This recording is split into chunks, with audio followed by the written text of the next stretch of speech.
புற்றுநோய் பற்றி பார்ப்போம். புற்றுநோய் எவ்வாறு நமக்கு உள்ளதென்று சொல்லி அறிவதற்கு புற்றுநோய் தொடர்பான அறிகுறிகள். புற்றுநோய் அறிகுறிகள் உடலின் எந்த பகுதியில் நோய் உள்ளது என்பதனை பொறுத்து மாறுபடும்.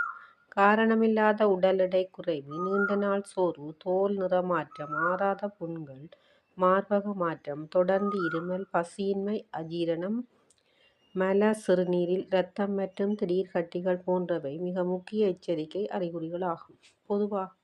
பொதுவான மற்றும் முக்கிய புற்றுநோய் அறிகுறிகள் 3 வாரங்களுக்கு மேல் நீடித்தால், விவரிக்கப்படாத உடல் எடை இழப்பு, உணவு கட்டுப்பாடு அல்லது உடற்பயிற்சியின்றி 5 கிலோகிராம் மேல் எடை குறைவது, தீவிர சோர்வு, ஓய்வு எடுத்தாலும் குறையாத தொடர்ச்சியான சோர்வு, கட்டிகள் அல்லது வீக்கம், தோல்கீழ் புதிய கட்டிகள் குறிப்பாக மார்பகம், அக்குள், கழுத்து அல்லது கால் இடைப்பகுதிகள், ஆறாத புண்கள் அல்லது மச்சங்கள், நீண்ட நாட்கள் ஆறாத புண்கள் அல்லது மச்சத்தில் ஏற்படும் திடீர் மாற்றங்கள், தொடர்ந்து இருமல் அல்லது குரல் கரகரப்பு, மூச்சு விடுவதில் சிரமம், சளியுடன் இரத்தம் வருதல், வயிற்றுப்பகுதி பிரச்சனைகள், தொடர்ந்து வயிற்று வலி, அஜீரணம், விழுங்குவதில் சிரமம் அல்லது குமுட்டல், வாந்தி, மல அல்லது சிறுநீர் மாற்றம், சிறுநீர் கழிப்பதில் சிரமம், சிறுநீர் இரத்தம், மலம் கழிக்கையில் மாற்றம், மலத்தில் இரத்தம், அதிகப்படியான இரவு வியர்வை, காய்ச்சல், காரணமில்லாமல் அடிக்கடி வரும் காய்ச்சல்.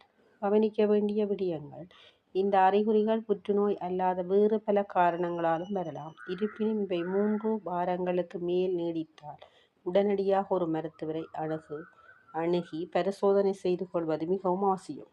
ஆரம்ப நிலையை கண்டறிந்தால் புற்றுநோய்க்கு சிகிச்சை அளித்து குணப்படுத்த அதிக வாய்ப்புள்ளது. தொடர்ந்தும் இணைந்திருங்கள்.